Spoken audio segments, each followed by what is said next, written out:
بسم اللہ الرحمن الرحیم۔ سبق نمبر 17 امامت کبریٰ کا بیان۔ سوال: امامت کتنی قسمیں امامت کی کتنی قسمیں ہیں؟ جواب: امامت کی 2 قسمیں ہیں۔ نمبر 1 امامت صغریٰ، اس سے مراد امامت نماز ہے، اور نمبر 2 امامت کبریٰ، اس سے مراد حضور صلی اللہ علیہ وآلہ وسلم کی نیابت مطلقہ ہے کہ مسلمانوں کے تمام دینی اور دنیاوی امور میں شریعت کے مطابق تصرف عام کا اختیار رکھے ہیں، جیسے خلفائے راشدین رضی اللہ تعالیٰ عنہم کی خلافت، اور یہی اسی امامت کبریٰ کا بیان ہے۔ سوال: ایک امام میں کن کن شرائط کا پایا جانا ضروری ہے؟ جواب: امام کے لیے ضروری ہے کہ وہ ظاہر ہو، امام قریشی، مسلمان، مرد، آزاد، عاقل، بالغ اور اپنی رائے، تدبیر اور شوکت و قوت سے مسلمانوں کے امور میں تصرف یعنی تبدیلی کر سکتا ہو، یعنی صاحب سیاست ہو، اپنے علم، عدل اور شجاعت اور بہادری سے احکام نافذ کرنے اور دارالاسلام کی سرحدوں کی حفاظت اور ظالم اور مظلوم کے انصاف پر قادر ہو۔ سوال: امام کے لیے ظاہر ہونا کیوں ضروری ہے؟ جواب: اس لیے کہ اگر امام لوگوں سے پوشیدہ ہوگا تو وہ کام انجام نہ دے سکے گا جن کے لیے امام کی ضرورت ہے۔ سوال: کیا قریش کے علاوہ کسی قبیلے سے امام ہو سکتا ہے؟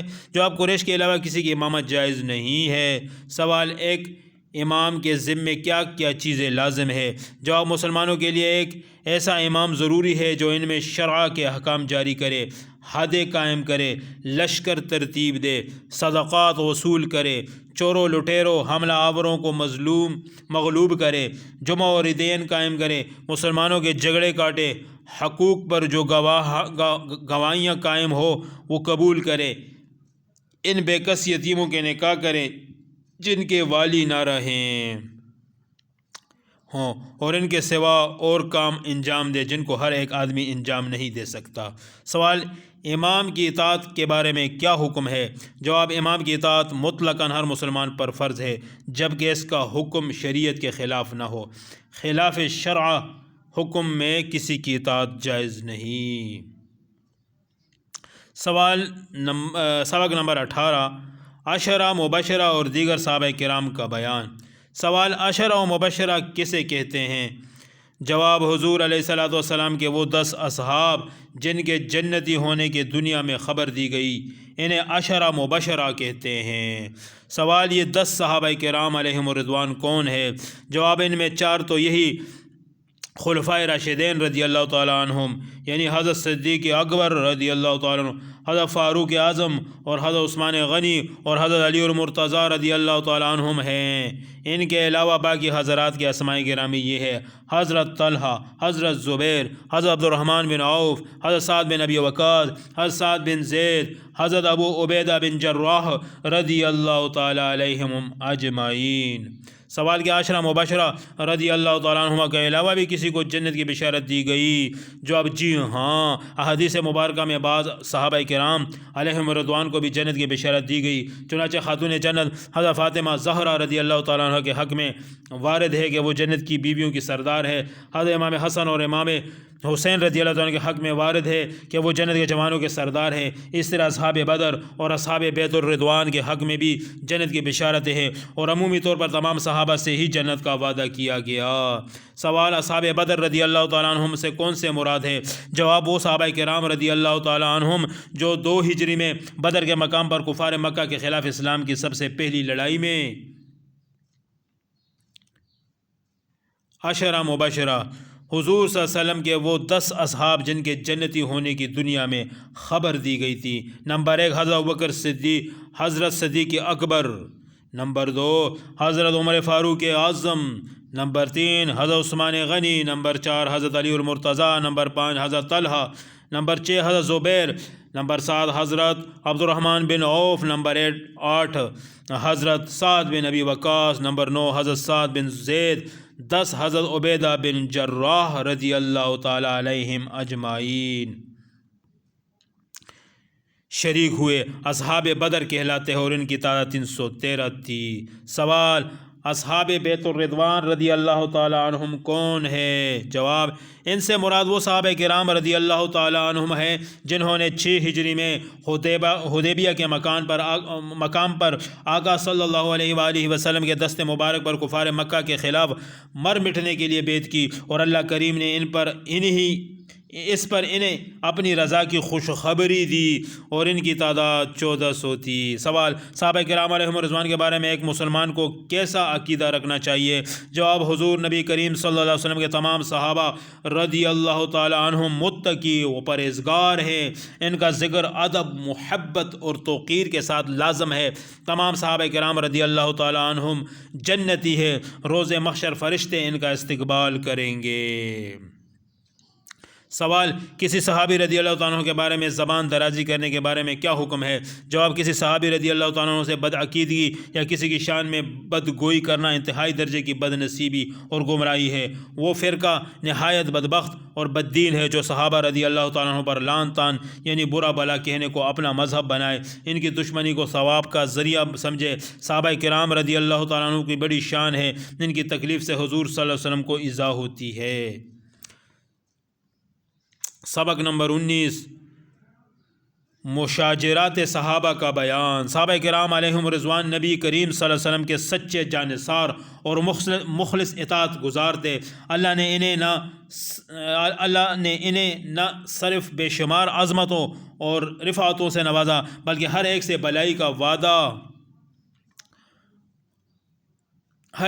کا وعدہ بھی فرمایا۔ اعلیٰ حضرت امام اہل سنت امام احمد رضا خان رحمۃ اللہ علیہ کے فرامین کا خلاصہ ہے، اللہ نے صحابہ کرام علیہم رضوان کی 2 قسمیں فرمائی، ایک وہ کہ جنہوں نے فتح مکہ سے قبل راہ خدا میں خرچ و قتال کیا، دوسرے وہ جنہوں نے بعد فتح یعنی راہ خدا میں خرچ و قتال کیا۔ پھر فرما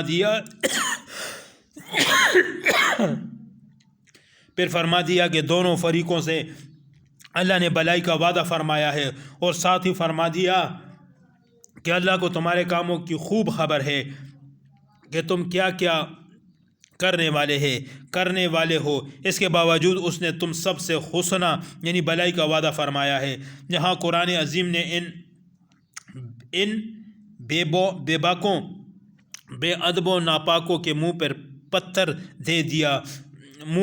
دے دیا جو صحابہ کرام علیہم رضوان کے افعال سے ان پر طعن یعنی اعتراض کرنا چاہتے ہیں، وہ افعال بشرط صحت اللہ کو معلوم تھے، پھر بھی ان سب سے حسنہ یعنی بھلائی کا وعدہ فرمایا۔ تو اب جو اعتراض کرتا ہے وہ اللہ واحد قہار پر اعتراض کرتا ہے۔ جنت اور مدارج عالیہ یعنی بلند درجات اس اعتراض کرنے والے کے ہاتھ میں نہیں بلکہ اللہ کے ہاتھ میں ہے۔ معترض اپنا سر کاتا رہے گا، اور اللہ پاک نے جو حسنہ کا وعدہ ان سے فرمایا ہے ضرور پورا فرمائے گا، اور صحابہ کرام علیہم رضوان پر اعتراض کرنے والا جہنم میں سزا پائے گا۔ قرآن مجید میں ہے۔ ترجمہ کنز ایمان، تم میں برابری نہیں، وہ جنہوں نے فتح مکہ سے قبل خرچ اور جہاد کیا وہ مرتبہ میں ان سے بڑے ہیں جنہوں نے فتح مکہ کے خرچ اور جہاد کیا، ان سب سے اللہ جنت کا وعدہ فرما چکا، اللہ کو تمہارے کاموں کی خبر ہے۔ اب جن کے لیے اللہ کریم نے حسنہ کا وعدہ فرما دیا ان کا حال بھی قرآن عظیم سے سنیے۔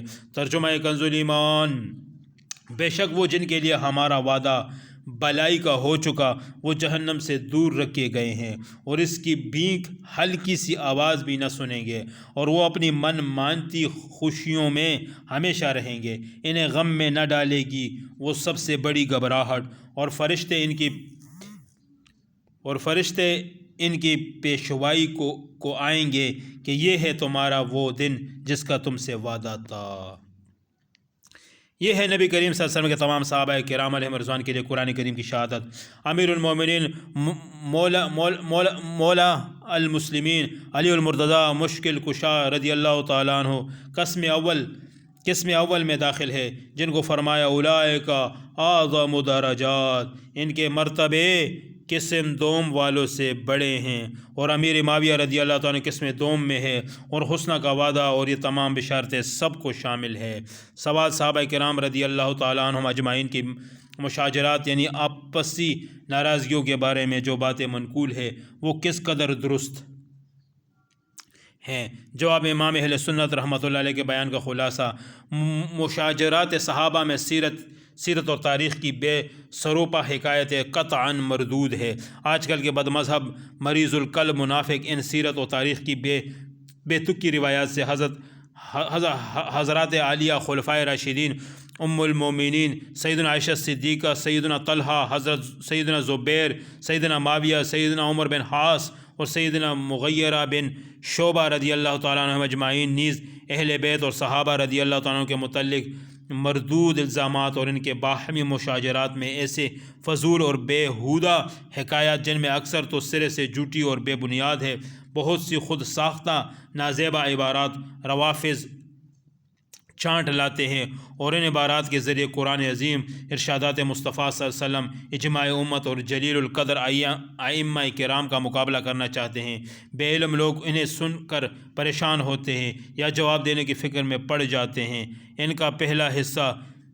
کا پہلا جواب یہی ہے کہ ایسے بے تک کی روایات کسی ادنا مسلمان کو بھی گناہ گار ٹھہرانے کے لیے مسموع یعنی قبول نہیں، تو ان محبوبان خدا پر ان فضول روایات سے اعتراض کیسے قابل قبول ہوگا جن کے اجمالی اور تفصیلی تعریف اور محاسن سے کلام اللہ اور کلام رسول صلی اللہ علیہ وسلم مالا مال ہے۔ حجت الاسلام محمد بن محمد غزالی رحمۃ اللہ علیہ احیاء علوم شریف میں فرماتے ہیں، بغیر تحقیق کسی مسلمان کو کسی کبیرہ گناہ کی طرف منسوب کرنا جائز نہیں۔ ہاں یہ کہنا جائز ہے کہ ابن ملجم بدبخت خارجی نے امیر المومنین مولا علی رضی اللہ عنہ کو شہید کیا، کیا یہ بتواتر ثابت ہے؟ سوال، کیا حضرت سیدنا امیر معاویہ رضی اللہ عنہ کو باغی کہہ سکتے ہیں؟ جواب، کسی صحابی کو باغی کہنا یا اس قسم کا کوئی عقیدہ فاسد رکھنا بہت بڑی گمراہی اور جرت کی بات ہے۔ علماء کرام نے اس قسم کا عقیدہ رکھنے سے سختی سے منع فرمایا ہے۔ بعض کتب میں جو ان کے لیے بغاوت کا لفظ استعمال ہوا وہ لغوی اعتبار سے ہے نہ کہ اصطلاحی، اور لغوی معنی میں بغاوت کا لفظ گناہ اور عصیاں کو لازم نہیں، جیسا کہ صدر الشریعہ بدر الطریقہ مفتی محمد امجد علی اعظمی رحمۃ اللہ علیہ فرماتے ہیں کہ اگر وہ امیر معاویہ رضی اللہ عنہ پر حسب اصطلاح شرع اطلاق فی باغیہ باغی گروہ آیا ہے، مگر اب کے باغی بمعنی مفسد، فساد کرنے والا و معاندہ و سرکش، دشمن، نافرمان ہو گیا اور دشام گالی سمجھا جاتا ہے۔ اب کسی صحابی پر اس کا اطلاق یعنی انہیں باغی کہنا جائز نہیں۔ سوال، حضرت سیدنا امیر معاویہ رضی اللہ عنہ کو خطا کے باوجود گناہ گار کیوں نہیں کہہ سکتے؟ جواب، تاج الفحول حضرت شاہ عبد القادر بدھیوانی رحمۃ اللہ علیہ فرماتے ہیں، حضرت سیدنا امیر معاویہ رضی اللہ عنہ کی تعظیم اور تکریم شریف صحابیت کی وجہ سے ضروری لازمی ہے، اس لیے کہ شرعاً بغاوت اور خطا جو عمدن جان بوجھ کر اور واقعہ نہ ہوئی ہو، فسق اور عصیاں اور گناہ کو ملتزم لازم نہیں۔ حضور صلی اللہ علیہ وسلم کا ارشاد گرامی ہے، میری امت سے خطا و نسیان کو اٹھا لیا گیا ہے، اس پر شاہد گواہ ہے، اور صحابہ کرام علیہم رضوان کی خطائیں معاف ہیں، کیونکہ یہ حضرات نہ تو معصوم ہے اور نہ ہی معذور، بلکہ عند اللہ ماجور ثواب دیے گئے ہیں۔ اس خطا کی وجہ سے ان کی شان میں بے ادبی کرنا اور ان کی تعظیم اور تکریم سے روکنا اہل سنت سے خارج ہونا ہے، اور مذہب اہل سنت میں یہ ہے کہ حضرت علی رضی اللہ تعالیٰ فرماتے ہیں، وَإِخْوَتُ، ہمارے بھائیوں نے ہم پر بغاوت کی، اس سے زیادہ تان جناب مرتضوی رضی اللہ عنہ پر تان، لعنت اور ملامت کرنا ہے۔ سوال، حضرت سیدنا علی المرتضیٰ اور حضرت سیدنا امیر معاویہ رضی اللہ عنہ کے مابین ہونے والی جنگ کے بارے میں کیا عقیدہ رکھنا چاہیے؟ جواب، صحابہ کرام علیہم رضوان کے مابین جو جنگیں ہوئیں ان پر گفتگو کرنے کے بجائے خاموش رہنے ہی میں عافیت ہے۔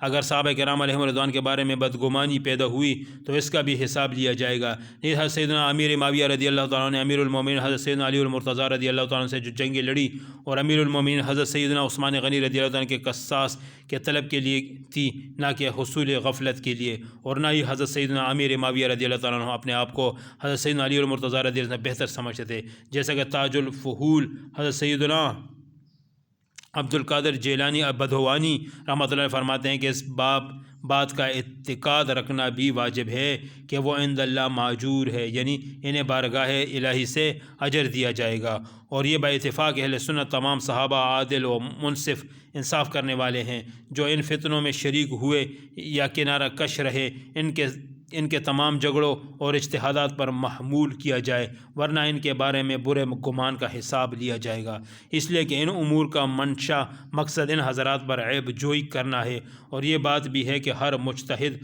محسب درست فیصلہ کرنے والا 2 اجر پائے گا، اور مخطئ خطا کار والا معذور اور مہجور ثواب یافتہ ہوگا۔ اس طرح حضرت علامہ کمال ابن ابی شریف رحمۃ اللہ علیہ فرماتے ہیں کہ حضرت علی رضی اللہ تعالیٰ عنہ حضرت معاویہ رضی اللہ تعالیٰ عنہ کے مابین اختلافات کا مقصد حکومت و امارات کا استحقاق یعنی مستحق ہونا نہیں تھا، بلکہ اختلاف منازعات جھگڑے کا سبب قتل عثمان رضی اللہ عنہ کا قصاص تھا۔ امیر المومنین حضرت سیدنا علی المرتضیٰ رضی اللہ تعالیٰ عنہ قصاص میں تاخیر کو زیادہ مناسب سمجھتے تھے، اور ان کا خیال تھا کہ جلدی کرنے سے حکومت میں انتشار اور اضطراب پڑے گا، اور حضرت معاویہ رضی اللہ عنہ قصاص میں تاجیل جلدی زیادہ مناسب سمجھتے تھے۔ دونوں مجتہد عند اللہ معجور اور مصاب ثواب دیے گئے ہیں۔ ان دونوں بزرگوں کا منشا اختلاف یہی تھا۔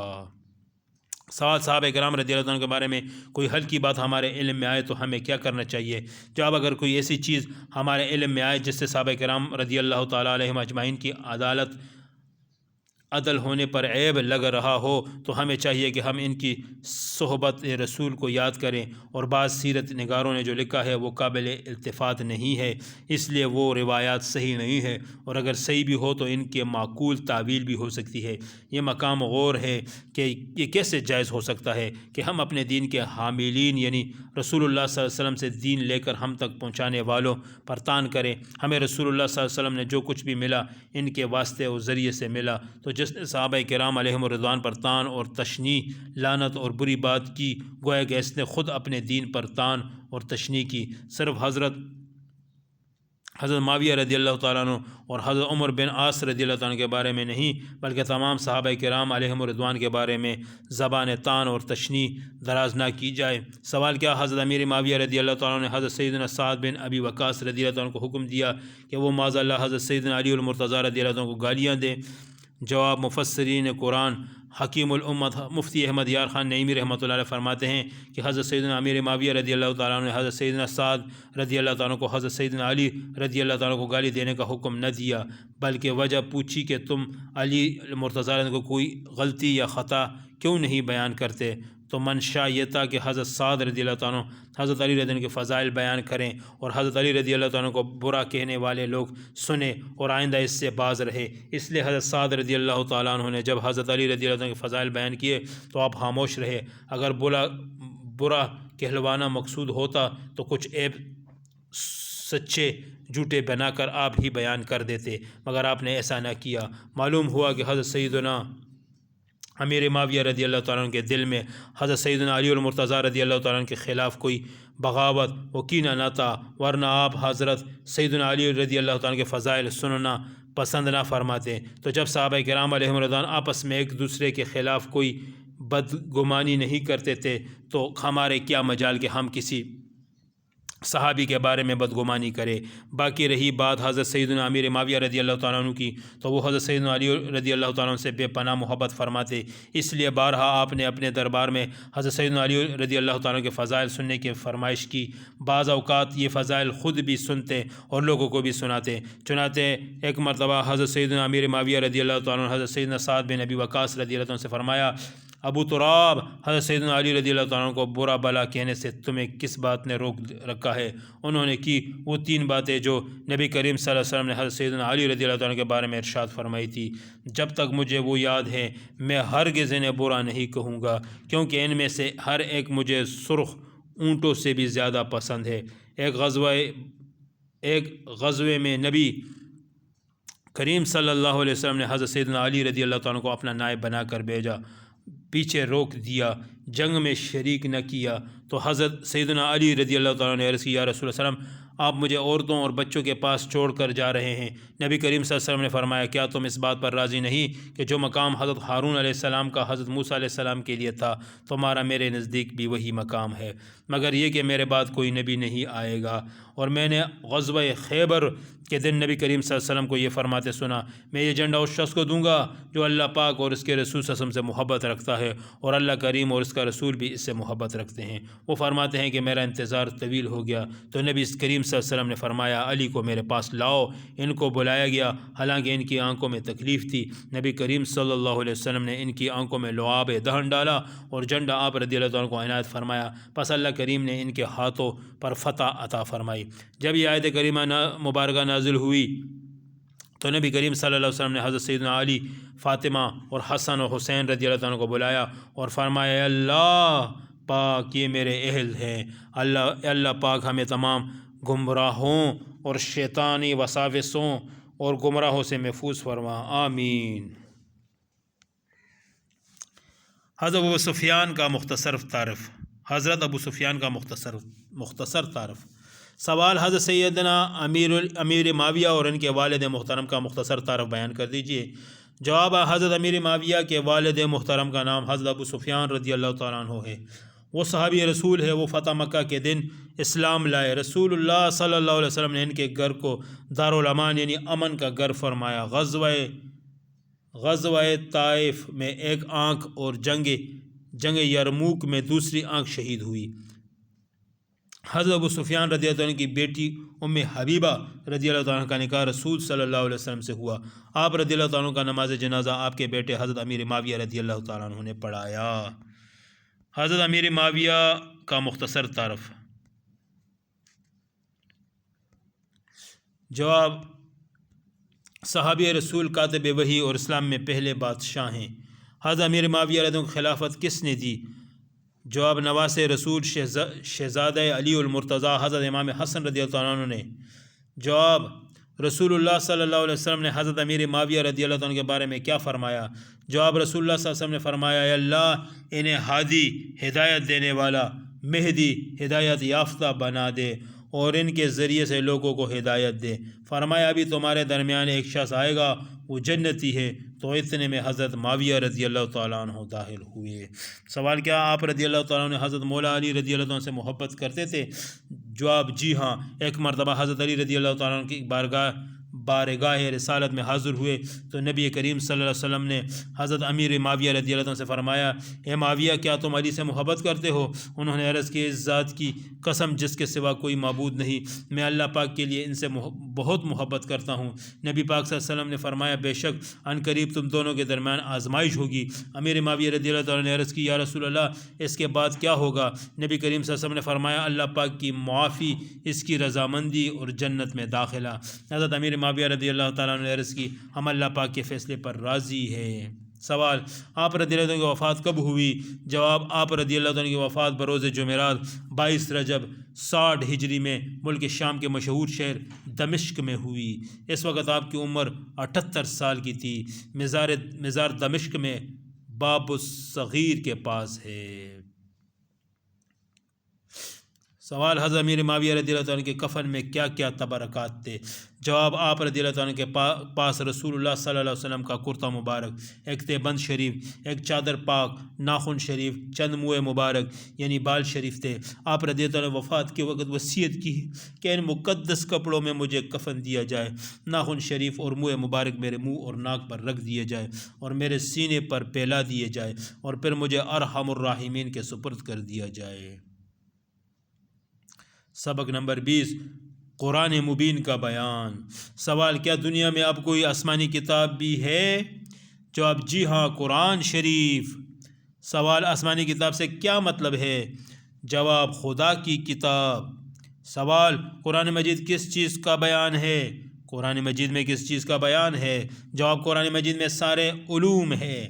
سوال، وہ کتاب کس کے لیے آئی ہے؟ جواب، بندوں کی رہنمائی کے لیے تاکہ بندے اللہ پاک اور اس کے رسول صلی اللہ علیہ وسلم کو جانیں اور ان کی مرضی کے کام کریں۔ سوال، قرآن شریف کس پر اترا؟ جواب، حضرت محمد مصطفیٰ صلی اللہ علیہ وسلم پر اور آپ کی ظاہری حیات طیبہ کے زمانے میں اب سے تقریباً 1400 سال پہلے۔ سوال، کیا قرآن شریف کے سوا اللہ پاک نے کوئی اور کتاب بھی اتاری تھی؟ جواب، جی ہاں، سب کتابوں کے نام تو معلوم نہیں، البتہ مشہور کتابیں یہ ہیں: تورات شریف، انجیل شریف، زبور شریف۔ سوال، یہ کتابیں کن کن انبیاء علیہ السلام پر نازل ہوئی؟ جواب، تورات حضرت موسیٰ علیہ السلام پر، زبور حضرت داؤد علیہ السلام پر اور انجیل حضرت عیسیٰ علیہ السلام پر نازل ہوئی۔ سوال، کیا صحیح تورات، صحیح انجیل اور صحیح زبور آج کل کہیں ملتی ہے؟ جواب، جی نہیں، کیونکہ عیسائیوں یہودیوں نے ان کتابوں میں اپنی مرضی سے کٹھا بڑھا کر کچھ کا کچھ کر دیا، بہت سا مضمون بدل دیا ہے، یہ اپنی اصل شکل میں باقی نہیں ہے۔ سوال، کیا صحیح قرآن شریف ملتا ہے؟ جواب، جی ہاں، قرآن شریف ہر جگہ صحیح ملتا ہے، وہ نہیں بدل سکتا، اس میں ایک حرف کا بھی فرق نہیں ہو سکتا، کیونکہ اس کا نگہبان اللہ پاک ہے، اور قرآن پاک میں اس کی حفاظت کا ذمہ اللہ کریم نے خود اپنے ذمہ کرم پر لیا ہے۔ سوال، قرآن شریف کہاں ملتا ہے؟ جواب، ہر شہر، ہر گاؤں میں، ہر مسلمان کے گھر میں ہوتا ہے، اور مسلمان کے بچے کو بھی یاد ہوتا ہے۔ سوال، تم نے کیسے جانا کہ وہ خدا کی کتاب ہے؟ جواب، جیسے خدا کی بنائی ہوئی چیزوں کی طرح کوئی چیز کسی سے نہیں بن سکتی، ایسا ہی قرآن شریف کسی طرح کوئی کتاب کسی سے نہیں بن سکی۔ اس سے ہم نے جانا کہ وہ خدا کی کتاب ہے، آدمی کی ہوتی تو کوئی اور بھی ویسے ہی بنا سکتا۔ سبق نمبر 21، ملائکہ کا بیان۔ سوال، فرشتے کسے کہتے ہیں؟ جواب، فرشتے نوری مخلوق ہے، اللہ پاک نے انہیں نور سے پیدا کیا، ہمارے نظروں سے پوشیدہ کر دیا اور انہیں ایسی طاقت دی کہ جس شکل میں چاہیں ظاہر ہو جائیں۔ فرشتے حکم الہی کے خلاف کچھ نہیں کرتے، یہ ہر قسم کے صغیرہ کبیرہ گناہوں سے پاک ہوتے ہیں۔ کسی فرشتے کی ادنیٰ سی گستاخی بھی کفر ہے۔ فرشتوں کے وجود کا انکار کرنا یا یہ کہنا جس شکل میں چاہے ظاہر ہو جائیں، یہ نوری مخلوق ہے، ان کی تعداد بہت زیادہ ہے۔ فرشتوں کے متعلق عقائد، حکم الہی کے خلاف کچھ نہیں کرتے۔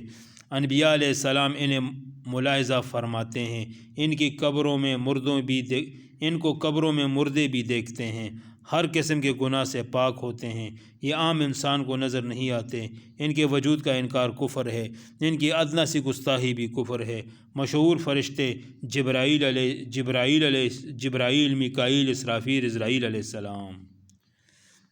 کہ فرشتہ نیکی کی قوت کو کہتے ہیں، اس کے سوا کچھ نہیں، یہ کفر ہے۔ سوال، فرشتے کے ذمے کیا کام ہے؟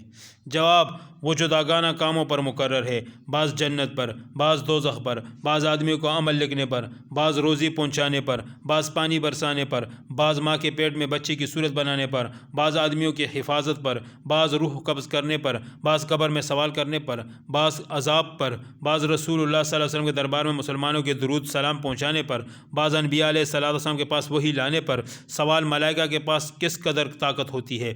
جواب، ملائکہ کو اللہ پاک نے بڑی طاقت عطا فرمائی ہے، وہ ایسے کام کر سکتے ہیں جسے لاکھوں آدمی مل کر بھی نہیں کر سکتے۔ جواب، مشہور فرشتے کون کون سے ہیں؟ جواب، تمام فرشتوں میں سے یہ 4 فرشتے بہت مشہور ہیں اور بڑی عظمت رکھتے ہیں: حضرت جبرائیل علیہ السلام اور حضرت میکائیل علیہ السلام اور حضرت اسرافیل علیہ السلام اور حضرت عزرائیل علیہ السلام۔ سوال، کیا فرشتے دیکھنے میں آتے ہیں؟ جواب، ہمیں تو نظر نہیں آتے، مگر جنہیں اللہ پاک چاہتا ہے وہ فرشتوں کو دیکھتے ہیں۔ انبیاء علیہ السلام انہیں ملاحظہ فرماتے ہیں، ان سے کام ہوتا ہے، ان سے کلام ہوتا ہے۔ قبروں میں مردے بھی فرشتوں کو دیکھتے ہیں اور بھی جیسے اللہ پاک چاہے دکھا سکتا ہے۔ سوال، ہر آدمی کے ساتھ ایک ہی فرشتہ عمر بھر اس کے عمل لکھا کرتا ہے یا کئی فرشتے لکھتے ہیں؟ جواب، نیکی اور بدی کے لکھنے والے علیحدہ علیحدہ ہیں اور رات کے علیحدہ اور دن کے علیحدہ ہے۔ سوال، نامہ اعمال لکھنے والے فرشتے کو کیا کہتے ہیں؟ کرامن کاتبین۔ کل کتنے فرشتے ہیں؟ جواب، بہت ہیں، ہمیں اس کی تعداد معلوم نہیں۔ سبق نمبر 22، جنات کا بیان۔ سوال، جنات کون ہے اور ان کو کس چیز سے پیدا کیا گیا؟ جنات ایک مخلوق ہے، اللہ پاک نے انہیں آگ کے شعلے سے پیدا فرمایا ہے۔ چنانچہ پارہ 14 سورہ حجر آیات نمبر 27 میں ارشاد فرمایا، ترجمہ کنز الایمان، اور جن کو ان سے پہلے بنایا بے دھوئے کی آگ سے، اور پارہ 27 سورہ رحمان آیات نمبر 15 میں ارشاد ہوتا ہے ترجمہ کنز ایمان، اور جن کو پیدا فرمایا آگ کے لوکے سے۔ حضور نبی کریم صلی اللہ علیہ وسلم نے ارشاد فرمایا فرشتوں کو نور سے، جنات کو آگ کے شعلے سے، اور آدم علیہ السلام کو مٹی سے پیدا کیا گیا۔ ان میں نیک بھی ہیں، بد بھی۔ یہ ایسے عجیب و غریب اور مشکل کام کرنے کی طاقت رکھتے ہیں جنہیں کرنا عام انسان کے بس کی بات نہیں۔ سوال، جن کو جن کیوں کہتے ہیں؟ جواب، لغت میں جن کا معنی ہے ستر اور خفہ، اور جن کو اس لیے جن کہتے ہیں کہ وہ عام لوگوں کی نگاہوں سے پوشیدہ ہوتا ہے۔ سوال، جنات کے وجود کا انکار کرنا کیسا؟ جنات کے وجود کا انکار یا بدی کے قوت کا نام جن یا شیطان رکھنا کفر ہے۔ سوال، کیا جنات کا ثبوت قرآن کریم میں بھی ہے؟ جواب، جی ہاں، جنات کا ثبوت قرآن مجید میں ہے، چنانچہ سورہ 19 سورہ نمل کی آیات نمبر 39 میں ہے۔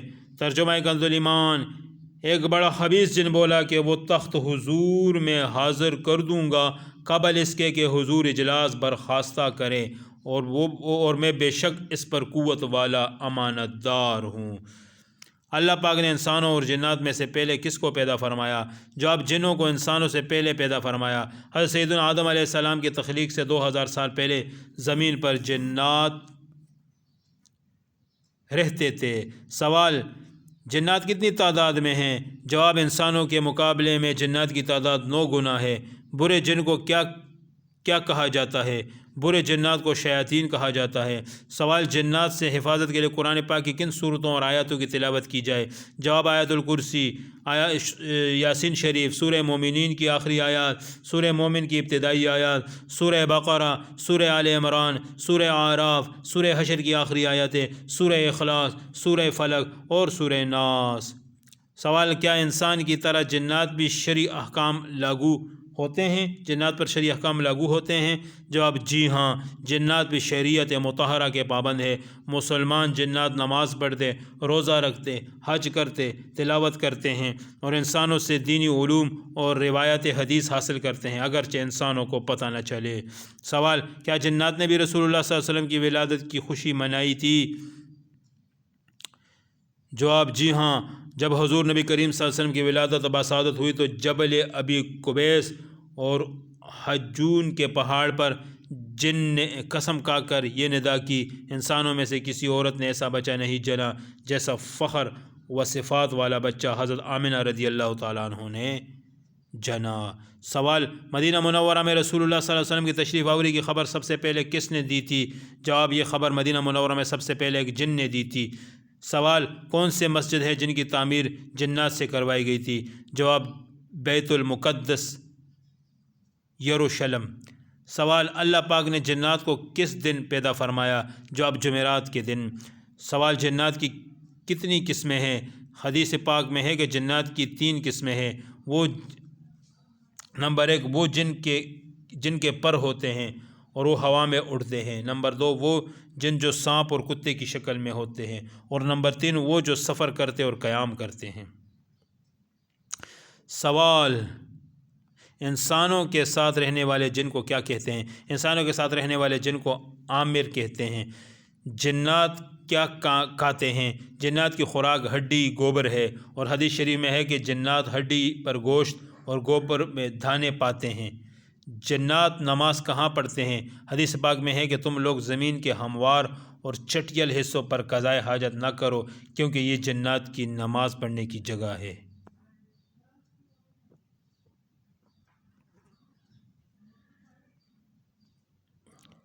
حمزاد کون ہوتا ہے؟ جواب، حمزاد شیطان کی ایک قسم ہے۔ یہ ہر وقت آدمی کے ساتھ رہتا ہے اور مطلقاً کافر ملعون ابدی ہے، سوائے حضور نبی رحمت صلی اللہ علیہ وسلم کے حمزاد کے کیونکہ وہ صحبت اقدس کی برکت سے مسلمان ہو گیا تھا۔ سوال، جنات میں سب سے خطرناک جن کون سا ہے؟ جواب، عفریت سب سے خطرناک اور خبیث جن ہے، کسی سے مانوس نہیں ہوتا، جنگلات میں رہتا ہے، عموماً مسافروں کو دکھائی دیتا ہے اور انہیں راستے سے بھٹکا دیتا ہے۔